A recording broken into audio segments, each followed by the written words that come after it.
Distributing electrical load evenly between multiple panels is a crucial aspect of electrical system design.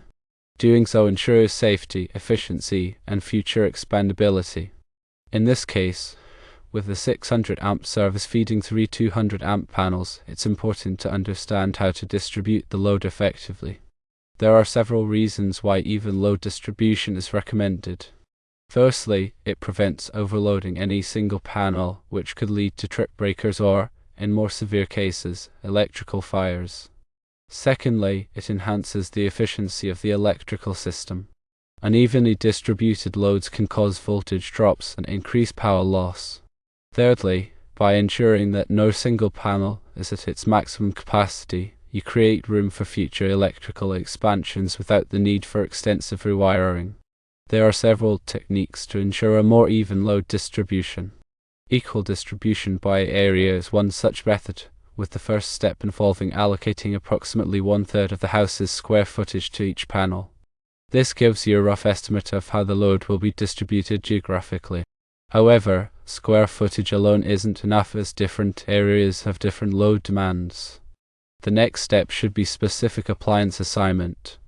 Identify the largest electrical loads in the house. These typically include appliances like electric ovens, air conditioners, water heaters, and pool pumps. Strategically assign these high-demand appliances to different panels. Avoid concentrating all major appliances on a single panel. You should also balance lighting and receptacles. Lighting and standard electrical outlets, or receptacles, make up a significant part of the total electrical load in a home. Make an effort to spread these loads evenly across the 3 panels. This prevents any single panel from being burdened with an excessive number of lights or devices. Remember that each individual panel is rated for a maximum of 200 amps. Even though the service is 600 amps, the panels themselves are the limiting factor in this distribution. Therefore, it is paramount to make certain you do not exceed the maximum load rating of any of the 3 panels. Now let's discuss a recommended approach to load distribution. Firstly, calculate the approximate maximum load per panel. Given a total load of 385 amps, divide this by 3. 385 divided by 3 is approximately 128.3 amps. This is the target maximum load for each panel. Secondly, assign specific appliances and loads to each panel. Use the distribution guidelines previously discussed to determine which load should be connected to which panel. Thirdly, calculate the total load for each panel. This can be done using a load calculation tool or by manually adding up the amperage draw of each appliance and circuit connected to the panel. Fourthly, verify that the total load for each panel does not exceed 128.3 amps, our target maximum. If a panel's load exceeds this value, adjustments are necessary. Fifthly, if needed, make necessary adjustments to the load distribution. This could involve moving circuits or appliances from one panel to another to achieve a more balanced load. It's important to understand that achieving perfect load balance is not always practical or necessary. The goal is to distribute the load as evenly as possible to prevent overloads and ensure efficient operation. Following these guidelines will help create a safe and efficient electrical system. Let's delve deeper into the process of load calculation and distribution across these 3 panels. Understanding the National Electrical Code, or NEC, requirements is important for any electrical installation. While I won't be referencing specific NEC articles, adhering to its guidelines is crucial for safety and compliance. Remember to always consult the latest edition of the NEC and local electrical codes for specific requirements in your area. Let's consider some common household appliances and their typical amperage draw to better illustrate the load distribution process. An electric range can draw anywhere from 40 to 50 amps, depending on the model and its features. A central air conditioner might pull between 20 and 40 amps, again varying with size and efficiency. A water heater, depending on its voltage and wattage, could require 15 to 20 amps. Smaller appliances, like refrigerators, typically draw 5 to 10 amps, while microwave ovens might use 10 to 15 amps. Lighting circuits, particularly those with many incandescent bulbs, can contribute a significant load. A 15-amp circuit could handle around 1800 volt-amps or volt-amps, but it's best to load it to no more than 80% or around 1440 volt-amps. This translates to approximately 12 amps. When allocating these loads to the 3 panels, keep in mind the goal of approximately 128.3 amps per panel. Let's say you have an electric range, a central air conditioner, and a water heater. Ideally, each of these would be connected to a different panel. If the range draws 45 amps, the air conditioner 30 amps, and the water heater 18 amps, that's already 93 amps accounted for. This leaves approximately 35.3 amps available for lighting, receptacles, and other smaller appliances on each panel. When balancing lighting and receptacle circuits, consider the layout of the house. If one panel serves the kitchen, it will likely have a higher demand for receptacle circuits due to countertop appliances. The living room, with its entertainment systems and lamps, might also require more receptacle circuits. Bedrooms, on the other hand, might have lower demands. Another important consideration is the use of dedicated circuits. Certain appliances, like refrigerators and washing machines, often require their own dedicated circuits. This means they should be the only appliance connected to that circuit. These dedicated circuits should be factored into the load calculation for each panel. If you have a finished basement or a workshop with power tools, these areas could significantly increase the electrical load. Power tools can draw a considerable amount of amperage, especially when starting up. Plan accordingly and allocate sufficient capacity on the panel serving these areas. When performing load calculations, it's important to use accurate values. Appliance manufacturers typically provide the amperage or wattage rating on the appliance itself or in the owner's manual. If the wattage is given, you can calculate the amperage using the formula amps equals watts divided by volts. For example, a 1200 watt appliance operating on a 120 volt circuit will draw 10 amps. After allocating the loads to each panel, create a panel schedule. A panel schedule is a detailed list of all the circuits connected to each panel, along with their corresponding loads. This schedule can be kept inside the panel door for easy reference. It's also helpful for troubleshooting and future modifications. As you add or change appliances, update the panel schedule accordingly to maintain an accurate record of the electrical load. Remember that electrical work can be dangerous. If you are not comfortable working with electricity, it's best to hire a qualified electrician.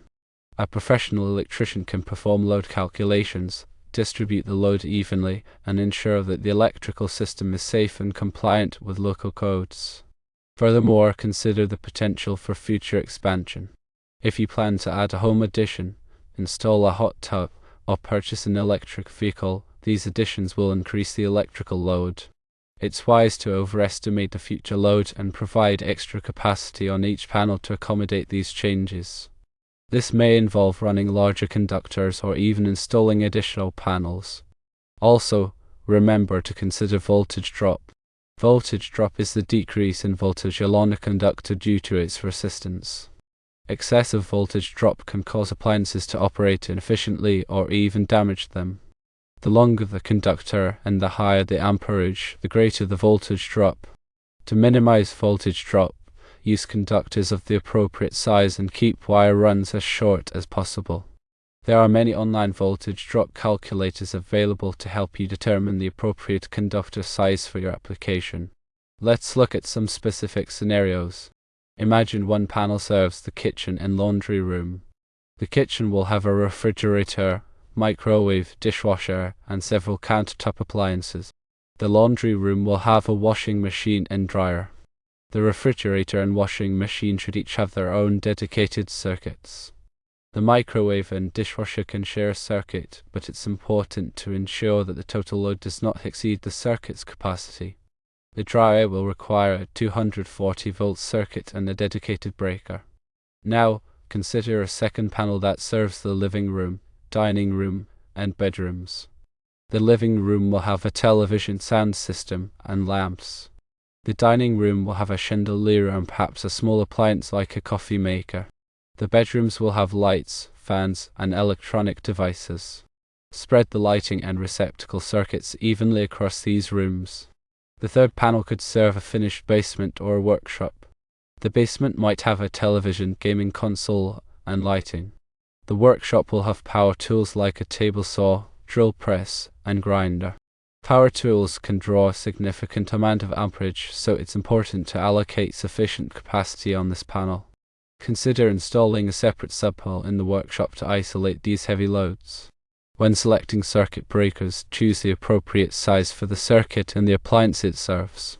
A 15 amp circuit is typically used for lighting and general purpose receptacles. A 20 amp circuit is used for kitchen countertop receptacles and some appliances.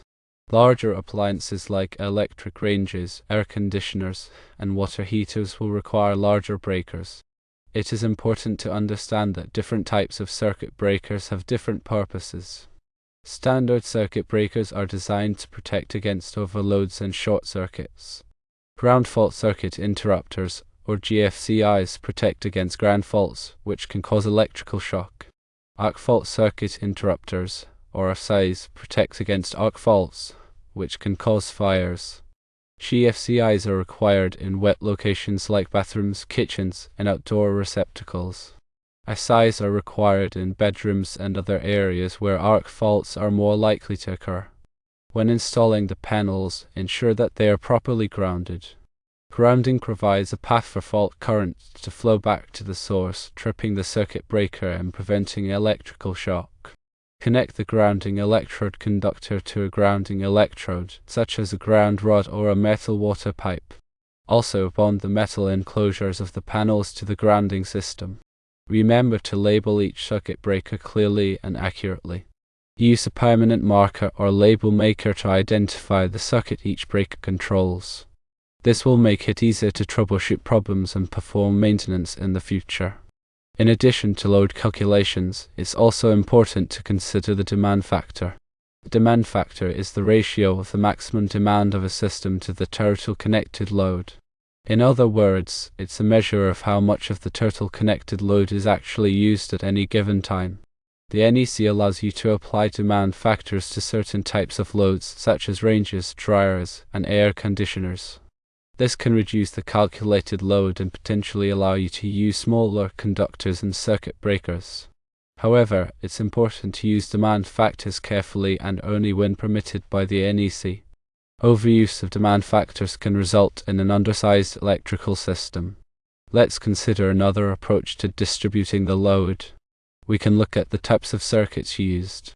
Firstly, general lighting circuits are 15 or 20 amp circuits used for lighting throughout the house. Secondly, small appliance branch circuits or 20 amp circuits that serve receptacles in the kitchen, dining room, and breakfast room. These circuits are required to be GFCI protected. Thirdly, individual branch circuits supply power to a single appliance, such as a refrigerator, range, or air conditioner. These circuits must be sized appropriately for the appliance they serve.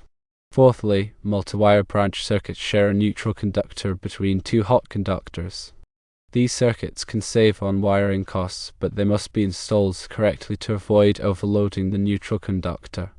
Fifthly, 240-volt circuits supply power to appliances that require 240 volts, such as ranges, dryers, and water heaters.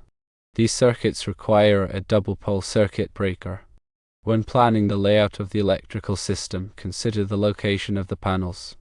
Ideally, the panels should be located in a central location that is easily accessible. Avoid locating the panels in areas that are prone to moisture or flooding. The panels should also be protected from physical damage. Ensure that there is sufficient working space around the panels. The NEC requires a minimum of 3 feet of clearance in front of the panels and 30 inches of width. This allows for safe access to the panels for maintenance and repairs. Before starting any electrical work, disconnect the power to the circuit or panel you will be working on. Use a voltage tester to verify that the power is off. Wear appropriate personal protective equipment, or PPE, such as safety glasses and insulated gloves. Never work on live electrical circuits.